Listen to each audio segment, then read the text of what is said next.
snemanjem te delavnice. Torej, še enkrat dobrodošli, veseli me, da ste tu v takem številu. Dobrodošli na delavnici za drugi razpis, in sicer razpis za razvoj programov nevladnih organizacij in pa vsebinskih podpornih centrov. Danes se bomo sprehodili skozi razpis, ampak samo v delu oziroma poudarek bomo dali bolj v delu, ki je namenjen razlagi vsebinskih sklopov, manj pa samih tehničnih informacij razpisa, zato ker vem, da ste razpis že prebrali, da ga poznate in kolikor boste potrebovali, ga tudi si boste pogledali. Mogoče zgolj nekaj informacij na začetku, in sicer za ta razpis v celoti je namenjenih 2.520.000, od tega za Slovenijo 1.020.000 evrov, in sicer novost, ki jo imamo v tem razpisu, je to, da imamo dva sklopa. Prvi sklop je namenjen razvoju nadgradnji obstoječih programov, o tem bomo tudi podrobno govorili, je pa za ta sklop namenjenih 840.000 evrov. Višina za posamezni projekt je 60.000 evrov, trajanje tega projekta v tem sklopu je pa nekje med 18 do 24 mesecev, tukaj se lahko odločate sami. Potem imamo pa drugi sklop, to je pa podpora vsebinskim podpornim centrom, kjer pa je namenjenih 180.000 evrov, višina za posamezni projekt ostaja 60.000 evrov, trajanje je pa določeno na 24 mesecev. Sedaj pa upravičeni prijavitelji. Upravičeni prijavitelji so vse nevladne organizacije, ki na dan prijave izpolnjujejo pogoje, ki so določeni v Zakonu o nevladnih organizacijah. Te pogoje si lahko vi pogledate v prilogi 1 razpisa, dobite čisto na koncu in tam tudi preverite, ali ste nevladne organizacije glede na določbe v 2. členu Zakona o nevladnih organizacijah. Imamo za dva sklopa pa še dodatne pogoje upravičenosti, in sicer morate imeti dodano finančno poročilo za preteklo leto in pa morate biti ustanovljeni in tudi aktivni najmanj 3 leta pred rokom za oddajo prijave na ta razpis. Tako da tudi tu bodite pozorni, ko boste se odločali za pripravo projekta. Pomembno, v okviru tega javnega razpisa partnerji niso upravičeni. Tako da tukaj se prijavljate kot posamezne organizacije, ne pa v konzorcijih. To bodite zelo, kar se tega tiče, previdni, da ne bo potem kakršnihkoli težav. Za vse razpise tudi za ta velja, da morate spoštovati temeljne pravice in vrednote Evropske unije, ki jih tudi ta program podpira.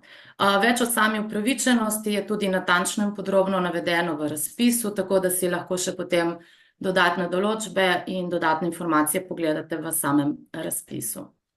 Cilj tega razpisa je seveda podpreti nevladne organizacije pri izvajanju vaših obstoječih programov za podporo drugim nevladnim organizacijam in pa s tem tudi seveda izboljšanje kakovosti življenja v lokalnih skupnosti in širše. Imamo 3 programska področja, ki jih tudi že verjetno poznate iz prejšnjih razpisov. To so demokracija, človekove pravice in pa podnebne spremembe. Več o samih prednostnih oziroma programskih področjih si lahko tudi pogledate v ključnem dokumentu, in sicer v listini Evropske unije o temeljnih pravicah. No, sedaj pa gremo čez naše sklope. Kot rečeno, imamo dva sklopa. Tukaj v prvem sklopu imamo podporo organizacijam, ki že izvajajo programe. Podpora je tukaj namenjena organizacijam zato, da nadgradijo in okrepijo svoje obstoječe programe, kateri dajejo tudi poseben poudarek predvsem na izboljšanju zmogljivosti za zagovorništvo, ki je vedno zelo, zelo aktualna tema in je vedno veliko vprašanj, in pa seveda glede na to, da gre za zagovorništvo, gre tudi potem seveda za spremljanje raznih javnih politik, za sodelovanje z institucijami in raznimi mehanizmi in pa seveda za skupno delovanje v vašem okolju. Prosila bi, če lahko izklopite zvok, ker nekatere slišim pa potem, da ne motimo druge. Hvala lepa. Drugi sklop, pa kot rečeno, gre za podporo nevladnim organizacijam, ki delujete kot vsebinski podporni centri. Tudi o tem bomo več pol govorili, ampak samo za okvirno informacijo gre to tukaj predvsem za centre, ki zagotavljajo vsebinske strokovne podpore drugim nevladnim organizacijam na vsebinskih področjih, ki smo jih prej omenili, torej demokracija, človekove pravice, podnebne spremembe in ki izvajajo svojo podporo na različne načine, kot so mentorstva, izmenjave znanj, orodij, mogoče tudi nove prakse, mogoče tudi job shadowing, tako imenovano, torej sledenje na delovnem mestu in podobno. Sedaj pa gremo najprej na prvi sklop. Tukaj je par stvari, ki je zelo pomembnih, namreč dobili smo že kar nekaj vprašanj pred današnjo delavnico, zato je tukaj pomembno predvsem dve stvari. Prva stvar je ta, da v okviru tega razpisa ne financiramo klasičnih posameznih projektov. Tudi ne financiramo nadaljevanje mogoče že izvedenih projektov in tudi ne financiramo organizacijske podpore. Zdaj, kaj je razlika med organizacijsko podporo in pa med programsko podporo? Nevladne organizacije, ko govorimo o organizacijski podpori, predvsem tukaj govorimo o podpori, ki obsega osnovno delovanje.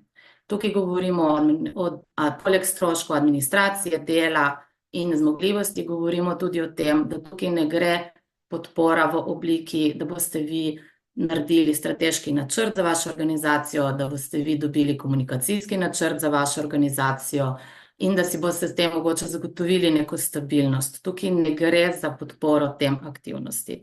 Tukaj gre za podporo vašemu programu. Vaš program je pa tisto, kar vi izvajate za vaše uporabnike, ne za vas notranje kot organizacijo, ampak za zunanje uporabnike, izvajate zunanje storitve. To je pač program, ki je dolgoročen, ki je tisti, ki uresničuje vaše poslanstvo, zaradi česar ste sploh organizacijo ustanovili. Tukaj govorimo o izobraževanjih, tukaj govorimo o javnih kampanjah, o zagovorništvu, o raziskovanju. To je pomembno, da veste, zaradi tega, ker je veliko bilo vprašanj, kaj vse lahko vključite v projekt. V projekt lahko vključite vaše programe, torej vsebinski del vašega dela in izvajanja vašega poslanstva. Še ena druga oziroma ena zelo pomembna stvar je razlika med programom in projektom. Tudi tu smo že dobili vprašanja, ali lahko prijavite nadaljevanje projekta, ki se je že zaključil. Ne. Projekt je časovno omejen. Projekt je včasih tudi zelo specifičen in tudi včasih niti ni del vašega programa, včasih je, ampak ga izvajate mogoče 12 mesecev, se zaključi, teh aktivnosti več ne izvajate ali pa bi jih mogoče, če bi dobili dodatno financiranje. Projekt je recimo, da imate izobraževanje za srednješolce o nasilju ali pa sovražnem govoru, ki ga izvajate 12 mesecev, naredite potem neko evalvacijo, dobite neke rezultate in tu se stvar zaključi. Program je pa celovitejši. Program vi izvajate lahko celotno trajanje vaše ustanovitve organizacije, lahko je to več let. Ta vaš program je tisto, kar konstantno ustvarjate. Vi lahko sicer s projektom dobite sredstva za del vašega programa, ni pa to vaš program. Ta program je, poleg tega, da je dolgoročnejši, je tudi usmerjen k nekim spremembam, je usmerjen skladno z vašim strateškim načrtom, z vašim poslanstvom.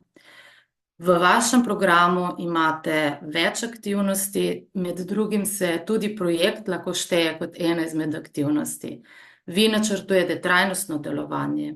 Vi imate recimo storitev podpore neki ranljivi skupini, ki traja že leta. In tukaj v tem razpisu lahko pridobite sredstva, da boste nadgradili to podporo recimo tej ranljivi skupini. Ne pa samo to, da boste pač neke aktivnosti nadaljevali oziroma jih nadgradili, ker ste pač imeli nek projekt. Tukaj recimo imamo primer tako projekta kot programa, tudi v samem razpisu je več o tem povedano, je pa pomembno, da veste, kaj je razlika med enim in drugim. Torej še enkrat, ni tukaj financiranja nadaljevanja nekega projekta ali pa novega projekta. ampak že vaših obstoječih programov. Na koncu bodo tudi vprašanja, tako da brez skrbi, bomo odgovorili na vsa.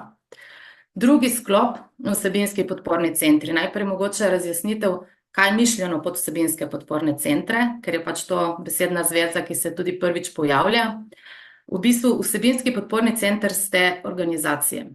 To ste organizacije, ki v vašem programu imate tudi storitve podpore drugim nevladnim organizacijam.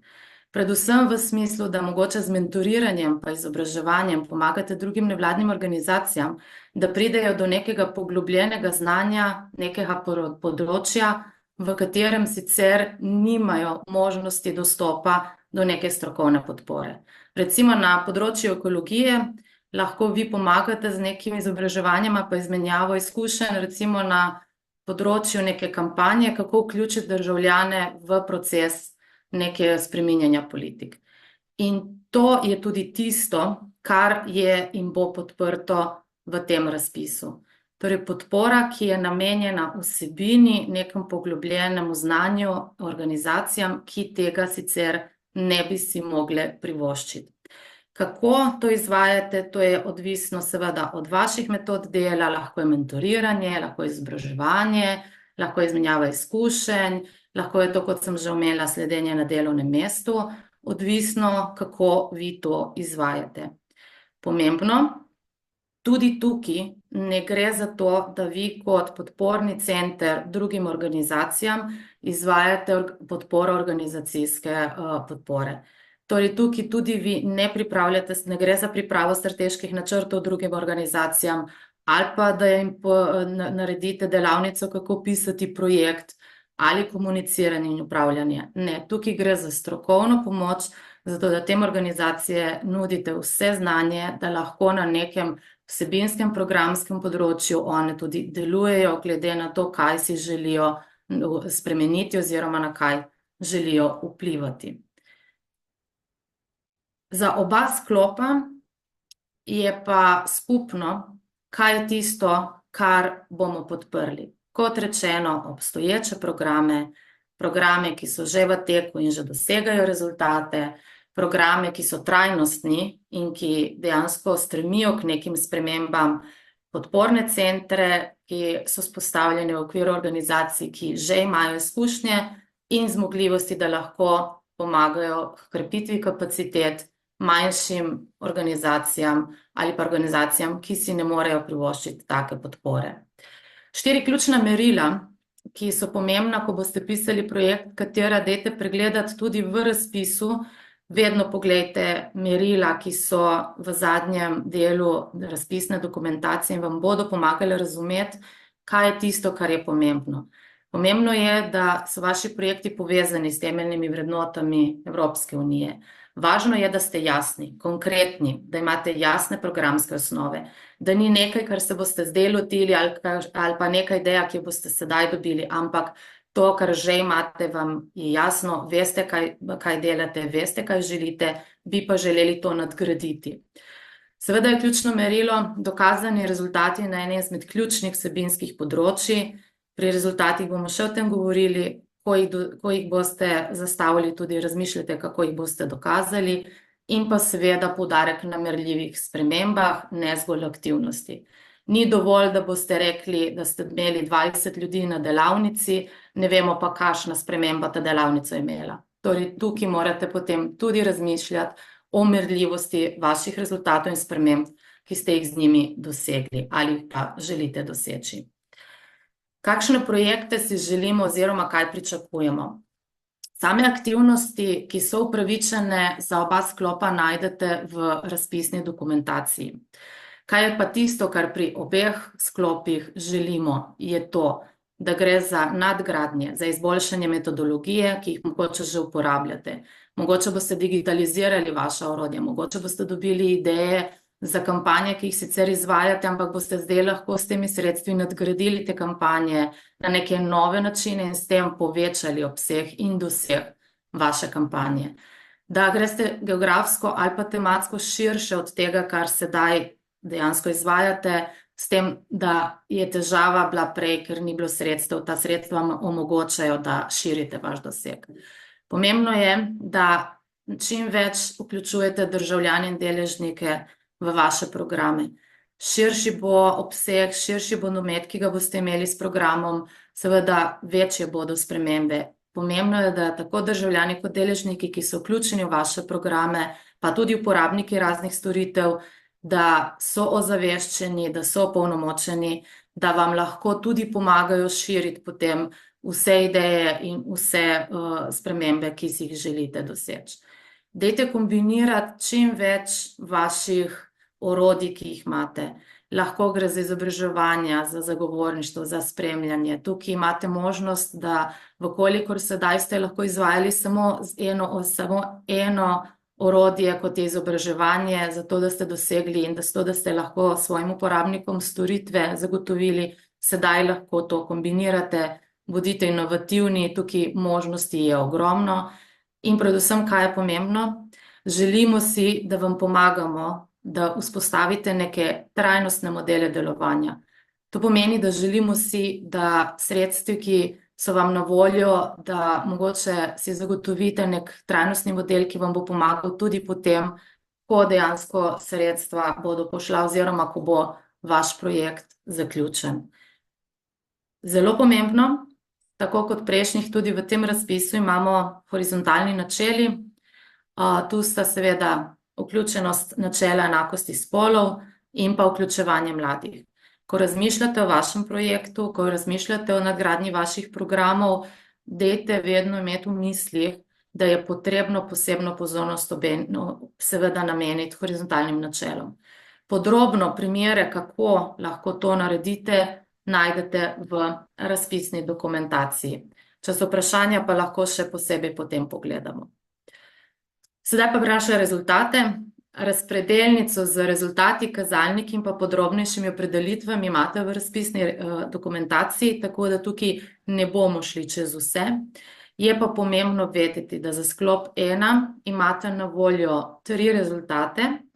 Je pa pomembno, da prispevati morate k najmanj enemu rezultatu, kar pomeni 2 ali 3, eden pa premalo. Pri vsakem rezultatu pa morate izbrati vsaj 2 povezana kazalnika za ta rezultat. Za sklop 2 je pa nekoliko drugače. Sklop 2 ima pa samo en rezultat, ta je tudi obvezen. Mora pa tudi projekt v sklopu 2 prispevati k vsem kazalnikom rezultata. Ne samo enemu, 2 ali 3, ampak k vsem. Tako da to je pomembno, ko boste pripravljali program projekt, predvsem za prvi sklop, ko boste izbirali 2 rezultata, da sta ta 2 med seboj povezana in da preko te povezave vaš program dejansko se nadgradi v smeri vašega poslanstva. Bi prosila, ali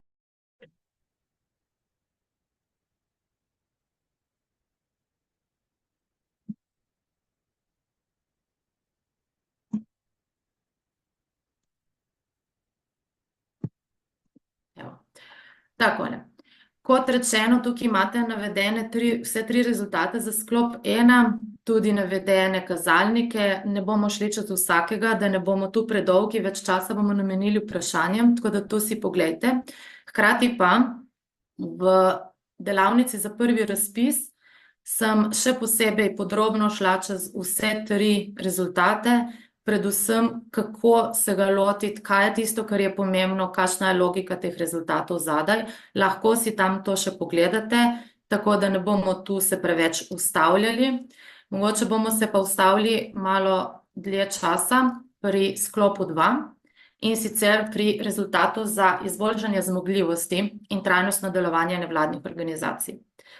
V tem rezultatu sta pomembni 2 stvari. Prva ta, da je podporni center namenjen, kot že večkrat povedano, nevladnim organizacijam, ki potrebujejo podporo na vsebinskem področju. Hkrati je pa ta rezultat tudi kot kazalnik namenjen vam oziroma organizacijam, ki podporo dejansko izvajate. In sicer, vi, ko izvajate podporo, imate že neke metode dela in imate že nek program, neke storitve, ki jih izvajate, verjetno so že utečene in mogoče delujejo, bi pa si želeli, da jih ali nadgradite izboljšate ali pa mogoče dodate nove. In tu je kazalnik, kjer imate navedeno število novih izboljšanih metod dela v organizacije kot vsebinskih podpornih centrov. Razmišljajte ne samo, kako z že obstoječimi nuditi podporo drugim, ampak kako tudi svoje nadgraditi. Imamo pa potem še 3 kazalnike, ki so pa namenjene številu nevladnih organizacijah, ki bodo vključene v vaše programe podpore, številu metod dela, ki bodo te organizacije vključene v vaše programe izboljšale ali pa čisto na novo implementirale. Imamo pa še posebej kazalnik za število organizacij, ki jih boste vključili v vaše programe podpore, ki so pa manjše, lokalne, ki si ne morejo privoščiti, imajo izjemen potencial, ne morejo pa same si privoščiti neke podpore, mogoče ne vedo, kako se lotiti stvari, rabijo nekoga, da jim pokaže ali pa deli z njimi neko znanje in neke prakse. Tukaj morate pri pripravi projekta upoštevati, da morate slediti vsem 4 kazalnikom. To je določeno, tako da tukaj, če boste izbrali samo enega ali pa 2, ne bo okej. Ko boste pripravljali vaš program, pa tudi projekt v sklopu vsebinskih podpornih centrov, smo tu za vas pripravili nekaj vprašanj, katere si zastavite vedno, ko pripravljate projekt. Tudi iz prakse, pri recimo nekaterih svetovanjih, ko imate odlično idejo, imate odličen projekt, ko pride do vprašanja, kaj konkretno želite rešiti, je vedno malo se spogledujemo, pa sej vse, ne bodite presplošni, bodite konkretni. Imate eno težavo, en problem, želite nekaj rešiti, tega se lotite. Če sta problema 2, izberite tistega, ki je bolj pereči. Sicer bo preobsežno in se vam hitro lahko zgodi, da bo preveč vsega za premalo sredstev. Vedno se vprašajte, kaj želite spremeniti, v recimo primeru prvega rezultata, na katere politike želite vplivati, kateri so vaši zavezniki za zagovorništvo, kako boste okrepili metode. Recimo za 3. rezultat, ki se spoprijema z podnebnimi spremembami, kako boste aktivno državljane vključili v reševanje problema v svojem programu, katere metode boste uporabljali, kako boste širili vpliv in sodelovanje mogoče preko državljanov, preko kampanj. Pri vseh se pa vprašajte na koncu, ko boste imeli rezultate, kako boste to dokazali, kako boste te spremembe sledili, kako boste merili, kako jih boste evalvirali, kako boste merili učinek. Ko boste imeli odgovore na vprašanja, bo v bistvu vaš projekt pripravljen. Tako da tukaj res bodite konkretni in jasni, tudi ko imate splošno idejo, jo je potrebno konkretizirati. Enako za sklop 2, tudi tukaj smo vam pripravili par vprašanj, ki vam mogoče lahko pomagajo oblikovati projekt. Tudi tukaj so vprašanja podobna. Kot podporni center imate mogoče bolj specifične neke nevladne organizacije, kakšen problem želite tem organizacijam pomagati rešiti, kako, na kakšen način boste okrepili njihove zmogljivosti na vsebinskem področju. Katere metode delujejo, katere tehnike zmogljivosti lahko ponudite, kaj lahko izboljšate, kaj je potrebno za večji učinek. In seveda, kako boste vi zagotovili, da ta podpora pripelje do dejansko nekih sprememb pri delu z uporabniki.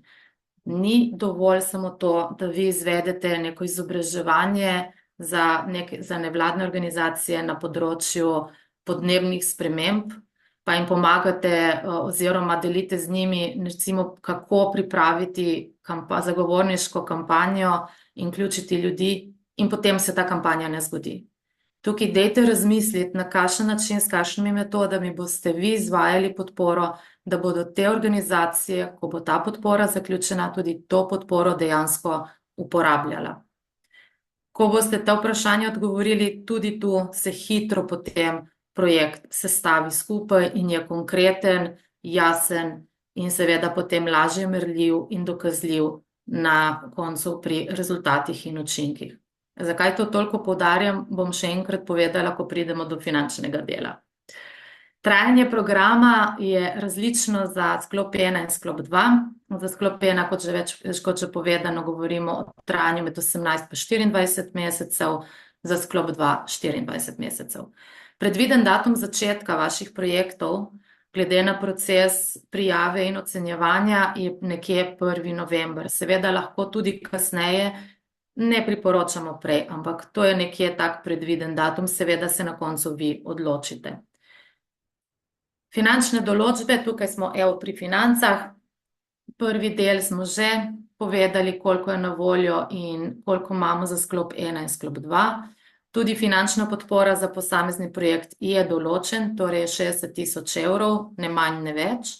Finančna podpora pa je v celoti pavšalni znesek in je tudi financiran 100-odstotno, torej ni potrebno po nobenih lastnih sredstev. Kaj je pavšal? Večina ga že poznata, večkrat smo o njem govorili. Še enkrat za mogoče tiste, ki ga ne poznajo. Pavšal je financiranje, ki ga vi dobite in temelji na realizaciji rezultatov. Mi ne bomo preverjali nobenih računov, nobenih kontnih kartic, nobenih računovodskih listin. Niti približno ne bomo zahtevali od vas kakršnekoli druga dokumentacije, pogodb z zunanjimi izvajalci in podobno. Bomo pa ob poročanju zelo, zelo pozorni na vsa dokazila, ki so vezana na vsebino. Še enkrat bom poudarila, ker je že iz prakse bilo veliko težav.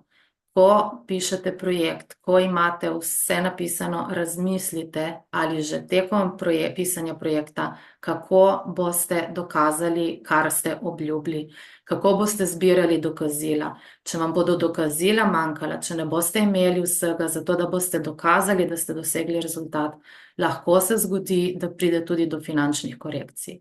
Liste prisotnosti, fotografije, videi, ankete, karkoli, bodite inovativni, še posebej, če bodo to programi, kjer govorimo o občutljivosti osebnih podatkov, sezname, vse se da, ampak to razmišljajte vnaprej.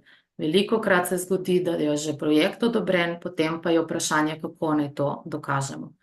Pri vsebinskih dokazilih bodite tudi realni. Ko govorite o dosegu neke kampanje, ne napisati cela Slovenija, čez 100%, ne boste vedeli, da res boste dosegli celo državo. Dajte mogoče malo manj, pa presežite ta kazalnik, kot pa da obljubite neko nerealno število in potem seveda tega ne dosežete. Samo kot predlog in v razmislek, ker se tudi to že dogajalo. Kljub temu, če ste že pogledali razpisno dokumentacijo, imate finančni načrt, ki ga morate izpolniti. Finančni načrt je pomemben zato, ker v finančnem načrtu se bo dejansko razvidlo, ali je prijavljen projekt tudi glede na stroške možno izvesti, ali gre za oceno realnosti izvedbe, ali vi kot organizacija imate kapacitete za to, da to izvedete. Kakšen je strošek projekta, kakšna višina donacije, ali gre za 60 tisoč in je to dovolj, ali bo prišlo do kakršnihkoli sprememb. Kakšna je finančna učinkovitost, kako se sorazmerno predvideva stroške za seveda nujnost projekta. Med razpisno dokumentacijo, ko boste odprli Excel finančnega načrta, boste videli, da je že predizpolnjen. To je samo primer, kako se finančni načrt izpolnjuje. Vi vnašate vanj seveda vaše podatke. Kateri so upravičeni stroški? Upravičeni stroški ostajajo enaki tudi v tem razpisu. To so stroški dela, to so potni stroški, stroški nabave in ali uporabe nove opreme, seveda, če to se nujno in dokazano potrebno za izvedbo projekta v sorazmernem deležu, stroški zunanjih izvajalcev, tukaj pač karkoli boste potrebovali v sklopu nakupa blaga in storitev, imate pa tudi določen odstotek neposrednih stroškov, ki jih lahko potem tudi noter, če želite, seveda uveljavite. Bodite racionalni, bodite realni. Namreč, če bo vaš projekt odobren, kljub temu, da bo odobren z finančnim načrtom, ki ga boste oddali, pred podpisom pogodbe bo finančni načrt še enkrat pregledan. Če se bo ugotovilo, da so nekateri stroški nepotrebni, da ste za nekatere stroške preveč navedli, da je celoten projekt temelji na stroških osebja, vi pa imate v programu napisano, da boste naredili ne vem koliko dogodkov, če bo karkoli nesorazmernega, lahko pride do finančne korekcije in če bo ta finančna korekcija izvedena, se lahko zgodi, da kljub odobritvi bo vaš projekt izločen. Če imate dvome tudi v pisanju finančnega načrta, nas pokličite, pa pogledamo, preverimo, raje kot pa, da se potem dogaja morebitne korekcije. Kljub vašemu projektu, če ste videli v razpisu, boste imeli na voljo tudi obvezen program krepitve zmogljivosti za vas, torej za prijavitelje oziroma za upravičence tiste, ki boste dobili podporo. Imamo program, ki je za oba sklopa, ampak hkrati pa tudi so določene aktivnosti, ki se glede na sklop razlikujejo. Za sklop 1 imamo dvodnevno uvodno delavnico in pa posebej mentorsko podporo organizacijam. To pomeni, da boste glede na vaš načrt krepitve kapacitet, boste dobili mentorje, ki bodo z vami delali. Predvideno je, da dobi vsak upravičenec nekje 20 ur mentorstva. Sklop 2 mentorstva ne bo dobil, ker boste vi mentori, imate pa dvodnevno usposabljanje za organizacije, imate pa tudi na posebni e-learning platformi, rečemo mi, torej virtualni učilnici, na voljo 15 webinarjev, ki pokrivajo različne teme, ki vam lahko pomagajo pri izvajanju vaše podpore. Za vas je obvezno, da boste vsaj 6 webinarjev tudi pogledali, se jih udeležili in dejansko izvedli naloge, ki so k temu webinarju navedene. Oba sklopa bodo pa imeli oceno zmogljivosti vaše organizacije, tako organizacijske in programske zmogljivosti, in izdelan bo načrt krepitve vaših kapacitet. Imeli boste v teku izvajanja projekta in pa seveda programa, našega programa, 2 36-urni usposabljanja. To je tako imenovani masterclass, traja 5 dni v živo, o datumih in vse boste obveščeni, je pa udeležba obvezna. Hkrati boste pa tudi oba sklopa, vsi upravičenci, imeli 5 srečanj tematskih, tako imenovanih peer skupin. To so skupine, ki so razdeljene glede na področja oziroma na tematiko, na kateri delujete. Gre pa za to, da si med sabo, to je pa samo vam namenjeno, gre za to, da si med sabo izmenjate izkušnje, mogoče mnenja ali pa si pomagate reševati določene izzive. Prvo srečanje bo v živo, ostala so nadaljavo. Pomembno, ko pišete program, projekt, lahko v vaš finančni načrt vključite tudi morebitne stroške tega programa, čeprav vam krijemo več ali manj stroške vse mi, ampak vseeno lahko tudi to vključite noter. Je to obvezno, tako da imejte v mislih, da tudi tega vsega se boste morali udeležiti poleg izvajanja projekta. Sedaj pa še podpora. Na voljo smo vam do datuma oddaje projekta za različno obliko podpore. Za sklop 1 imamo serijo kratkih delavnic, ki bodo potekale v živo.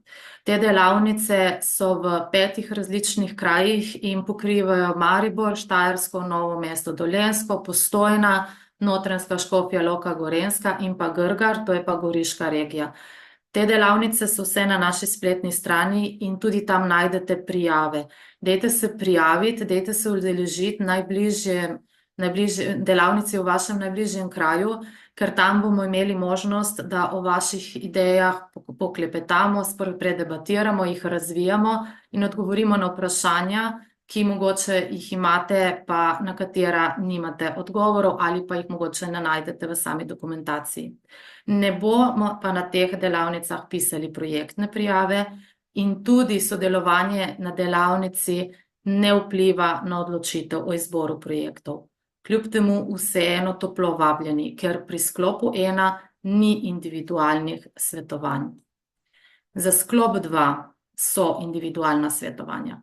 Na spletni strani imate obrazec, kjer se lahko prijavite svojo idejo oziroma vsaj osnutek ali pa nekaj besed in potem se dogovorimo za termin in imamo na voljo 1 uro individualnega svetovanja za odgovore na vsa vaša vprašanja, pa brainstormanje o morebitni vaši ideji.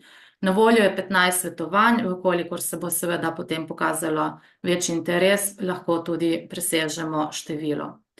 Oba sklopa imate na voljo kratka vprašanja po telefonu ali pa po elektronski pošti, ki je tu navedena. To so, še posebej za sklop 1, to so kratka vprašanja. To so vprašanja mogoče tehnično ali pa na hitro podebatiramo o morebitnih vprašanjih glede ideje. To ne pomeni, da boste poklicali pa potem 1 uro bomo razglabljali o vašem projektu, ampak res o nekih krajših vprašanjih. Zelo pomembno, svetovanje bo na voljo do 19.6. Po tem datumu pač ne bomo več odgovarjali na morebitna vprašanja. Tako da tu res karkoli imate, smo vam res na voljo vsak dan v tednu za karkoli, ampak po tem datumu žal to ne bo več mogoče. Imeli bomo tudi rubriko vprašanja in odgovore na spletni strani. Prvi bodo že v naslednjem tednu, potem jih pa seveda updatamo oziroma posodobimo glede na vprašanja, ki jih dobimo, če so neka splošna ali pa specifična, tako da tudi dajte pregledovati spletno stran. In sedaj smo pa na vrsti za vprašanje. Tukaj pa predajam besedo vam, tako da kar pogumno dajte vprašati karkoli, če bo kakšne specifike, bomo še posebej pogledali, tako da pogumno. Barbara Drofenik iz društva Altra tukaj. Živijo. Živijo. Čisto začetno vprašanje glede tega, ali smo upravičeni do tega, da se prijavimo, in sicer oddano poročilo za letošnje leto, čeprav razumem, ali moramo... Za preteklo leto. Pardon, za preteklo leto, ali moramo biti popolnoma likvidni. Bi bilo dobro. Seveda, predvsem gre tudi za to, da se preveri finančna stabilnost organizacije, ne. Ampak zdaj, če pa imate neko dobro obrazložitev, zakaj je temu tako, jo sicer lahko podate, potem pa se to presoja na ravni administrativnega pregleda, ne. In pa potem recimo, če smo uspešni, teh 60.000 evrov, na kakšen način se to financira, ali smo potem mi dolžni zalagati denar, ali dobimo denar v obrokih, v enkratnem znesku, ali kako drugače. Za vse odgovori v teh vprašanjih so v razpisu, tako da Maja predlagam, da razpis pogledate, vseeno pa odgovorimo tudi za vse ostale. Znesek, pavšalni znesek, ki ga dobite 60.000 evrov, je 100-odstotni, torej nobenega zalaganja ni potrebno. Dinamika izplačil je tako, da ob odobritvi oziroma podpisu pogodbe dobite 50-odstotno predplačilo, ki vam pomaga za zagon projekta. Potem imate vmesno poročanje, ko je to odobreno, dobite 40 odstotkov in potem še zadnjih 10 odstotkov, ko oddate končno poročilo in je potem tudi to pregledano in odobreno. Lepa. Prosim. Potem imamo naslednjega, Kosta. Tako, ja, naslednji je bil gospod Kosta. Tako. Zdravo. Zdravo. Najlepša hvala za to delavnico. Mene zanima, če mislim, v programu, ki ga izvajamo na našem inštitutu, nameravamo del budžeta nameniti tudi zagovorništvu na ravni Evropske unije, in sicer razmišljamo o diseminaciji nekih dobrih praks v druge države članice. In glede na to, da sem v razpisu zasledil, da lahko zagovorniška kampanja cilja tudi na EU odločevalce, me zanima, ali je v bistvu to sprejemljivo ali je malo preveč široko, ambiciozno. Iz vidika razpisa so to upravičene aktivnosti. Koliko pa to ambiciozno, veste pa samo vi, ker poznate dejansko obseg vaše projektne ideje. Se pa lahko seveda program izvaja tudi v drugih državah oziroma lahko vplivate tudi na odločevalce iz drugih držav. Hvala. Ok, potem imamo Simona, ne? Ja, hvala. Mene pa zanima ena druga zadeva, ne? Se pravi, prej, če sem dobro zasledila, torej financira se program, ne? In zdaj Tako. program, zato da lahko deluje in dosega kazalnike, rabi zares v perspektivi tega, da je projekt 18 do 24 mesecev, oziroma projekt financiranja, ne? Je pač več kot 60 000 evrov, ne? In zdaj v bistvu mene zanima, kako potem to, kaj je zdaj tukaj boljše iz perspektive uspešnosti razpisa. Se pravi, da mi v program opredelimo samo tiste aktivnosti, ki so, oziroma samo toliko, koliko se lahko za 60 000 evri sfinancira, in ostale aktivnosti oziroma delovanje programa ne omenjamo, ali pa predstavimo celostno en program in potem v bistvu sofinanciranje prikazujemo skozi projekte, ker ste sami preomenili, logično je, znotraj programa so lahko umeščeni projekti, a ne? In tudi ti projekti lahko bolj financirajo aktivnosti dodatno, ker če ne, pač tukaj izgleda neka diskrepanca, ne? In me v bistvu zanima tle, kakšna je tle strategija oziroma kaj se tukaj predvideva, da je boljša taktika.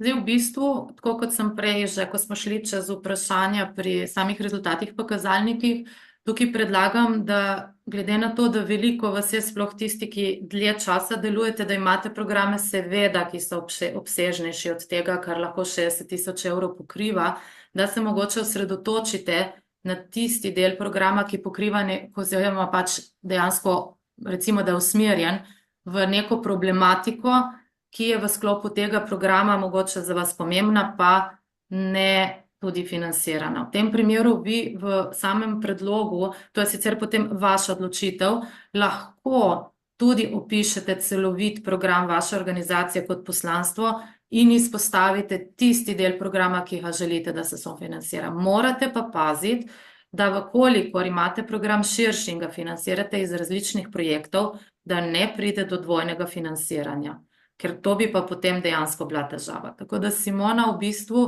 glede na vaš program, lahko vzamete tisti del programa, ki teče že dlje časa, ampak trenutno je finančno podhranjen, ampak dajte potem to samo paziti in dajte to potem tudi seveda umestiti v samo izvajanje programa in pa seveda, da ne bo dvojnega financiranja, ne?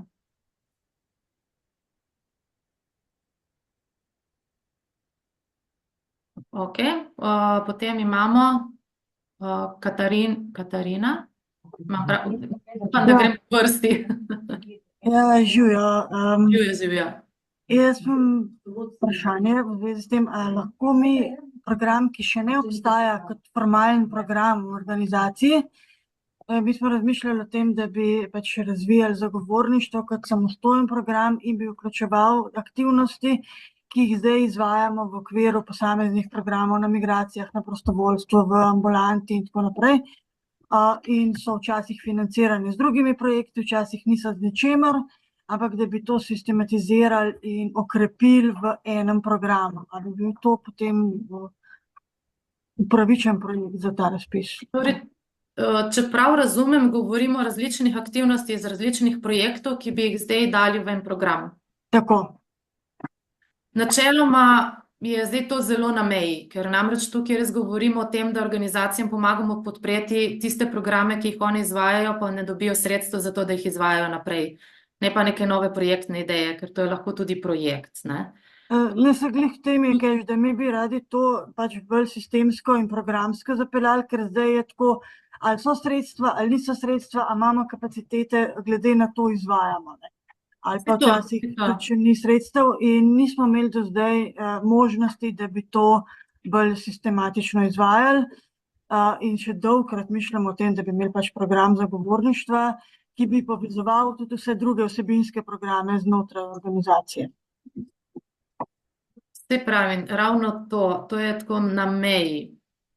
Zato, ker pravim, naš cilj je, da se obstoječe programe nadgradi. Sedaj, če bi to, da bi vi želeli nek nov program v sklopu že obstoječih programov sistematizirati, bi morali to potem tudi drugače zapeljati v vašem projektnem programu.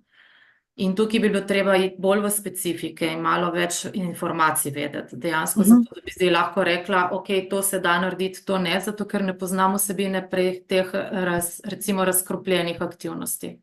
Ali so to neke ideje, neke aktivnosti iz nekih različnih projektov, pa bi pa zdaj šli v poenotenje, ali so to že neki fragmenti programov, ki jih vi imate, pa niste imeli financiranja za to, da lahko to potem peljete naprej, ne? Jaz bi tukaj predlagala, da mogoče glede na to, da je res malo specifika, da mi ali na mail napišeš, ali pa pač se mogoče celo na eno od inkubatorjev idej prijaviš, pa se potem posebej pogleda, kako pa kaj, ne? Ok. Hvala. Larisa?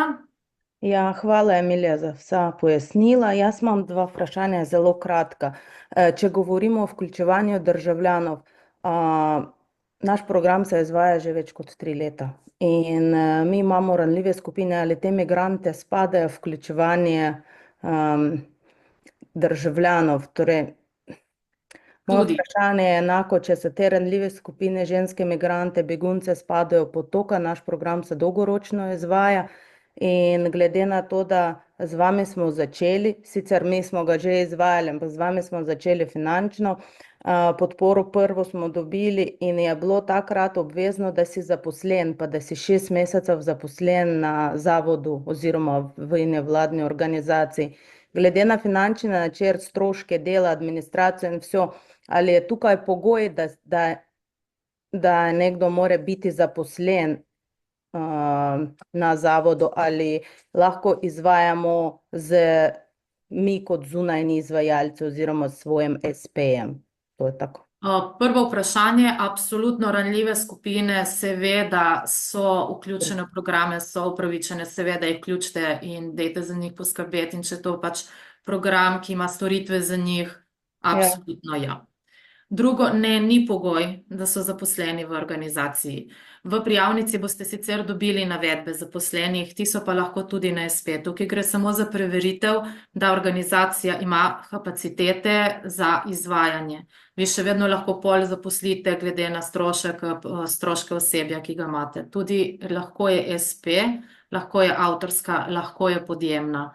Tako da tukaj ni pogoj, da morate biti zaposleni. In v prijavnici, ker imate navedbo, seveda, ker se preverja kapacitete organizacije prijaviteljice, dejansko tam lahko navedete tiste, ki so ali pogodbeno, ali SP, ali kakorkoli, ampak da seveda delajo z organizacijo in da to, da pač se tudi vidi, da organizacija ima človeške vire, da lahko izvede projekt. Krasno, hvala.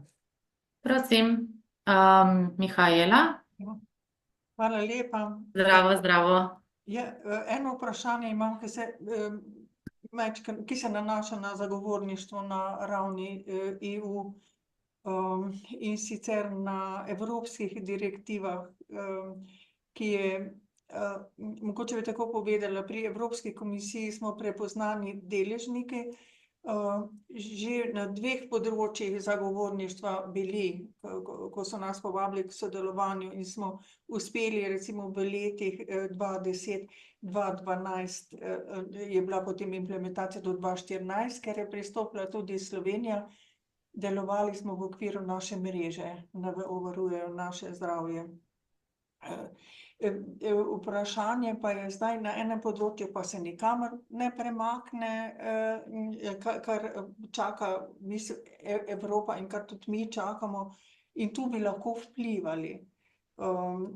Ravno pri vzpostavitvi te direktive, ker bi lahko bila naša država, tudi bi lahko vključila to področje, pravzaprav bi skoraj morala. Ali je to, ali je to zagovorništvo upravičeno, če bi to dosegli, bi lahko tudi vplivali, tako kot sem rekla, na zmanjšanje umrljivosti in obolevnosti, torej dolgotrajen rezultat, bi to bil. Ali je to upravičeno? Kako je to vključeno v vaš program? Dobro vprašanje. V naš program trenutno ni financirano. To področje ni financirano v našem programu. Smo sicer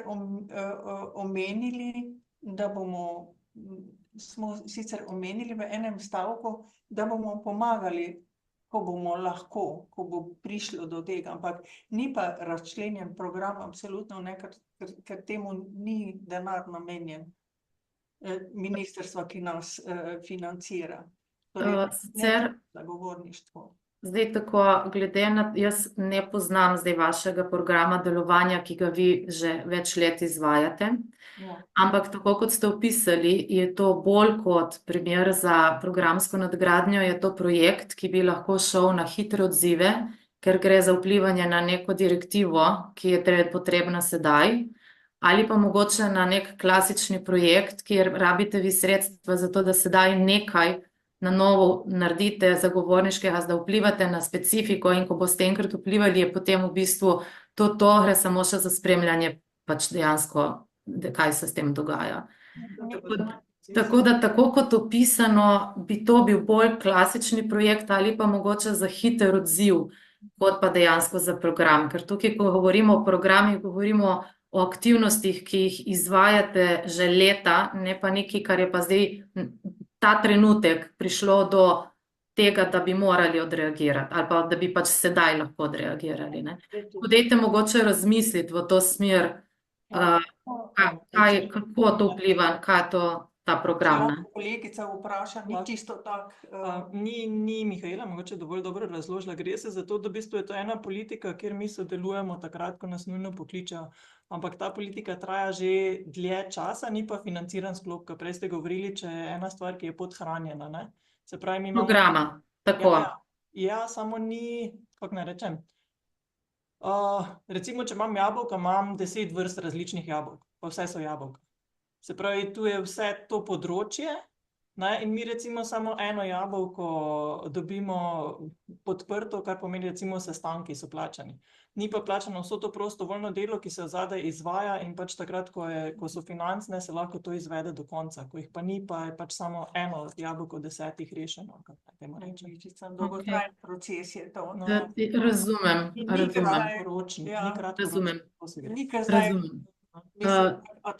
Jaz predlagam, da ne bomo zdaj šli v detajle, da se mogoče slišimo ali pa tako, kot sem rekla, Maji, da mi napišete mail, pa podrobneje pogledamo, ker se pravi, tako kot zdaj izgleda, bi bolj to pasalo v klasični projekt, ne. Je pa potrebno mogoče malo več informacij, pa potem se vidi, ali bi to šlo v program, oziroma pač kako bi šlo to v program. Tako da tu bi potem jaz mogoče predlagala, da se mi še individualno slišimo, da ne bomo zdaj tu predolgi, pa da še drugim damo morebiti vprašanja na voljo. Najlepša hvala, samo en stavek bi dodala, glede dolgotrajnega procesa, nanaša se na nevladne organizacije, sofinancirane v nadaljevanju. Vse za to, mogoče zato, da bi pogledamo podrobneje, pa vidimo potem. Pa tudi predlagam, da si pogledate eno od delavnic, kjer je, pa mogoče se vpišete, pa se še tam pogovorimo podrobneje. Smo že, hvala. Super, odlično. Velja. Alja, mislim, da je, ja? Ja, lep pozdrav. Živjo. Mene zanima to, kar ste sicer že nekaj omenili, no, v zvezi s tisto razpredelnico zaposlenih v organizaciji. Tam torej napišemo samo tiste, ki že sodelujejo na programu in bodo tudi v prihodnje? Tako. Tisti del je namenjen, tako je, torej v Ne vseh ljudi, ki sodelujejo sicer v organizaciji. Ne, mislim, tako je. Zdaj vi imate, ko govorimo o prijavnici, imate v organizaciji, glede organizacije morate navesti informacije, iz katerih bo razvidno, da vi kot organizacija imate kapacitete za izvesti ta projekt. Tisti, ki imajo zaposlene, navedejo zaposlene. Lahko navedete tudi oziroma obrazložite, da imate recimo, ne vem, 10 zaposlenih, ampak naštejete pač tiste, ki so glavne, recimo najpomembnejše, ki največ delajo.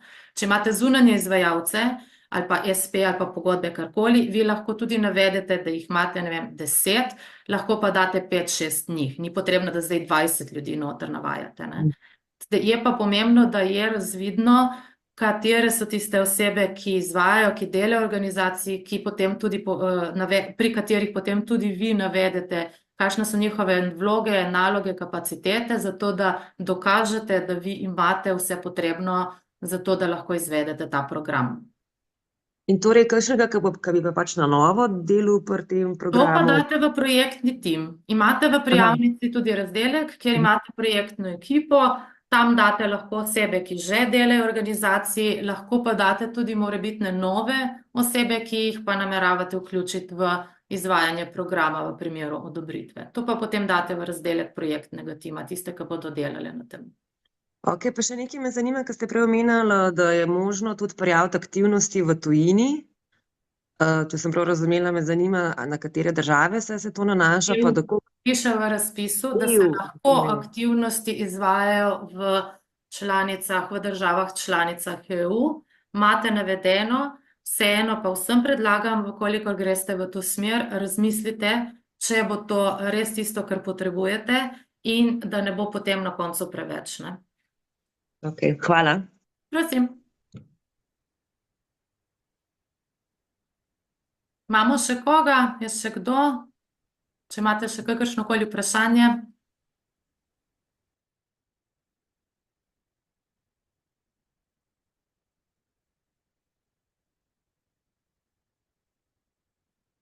Ni. Ok. Ja, če ni nobenih dodatnih vprašanj, potem se v bistvu zahvaljujem, da ste danes bili z mano, da ste me prenašali ta čas.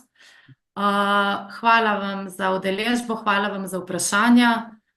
Verjetno še vprašanj bo, dajte kar poklicati, pisati.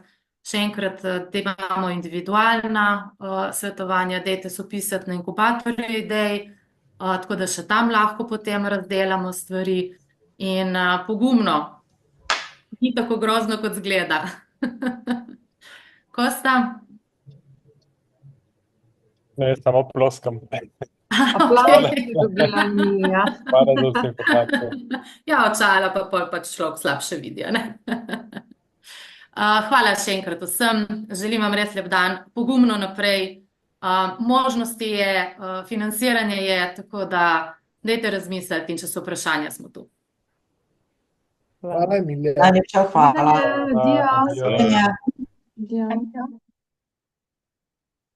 Nasvidenje.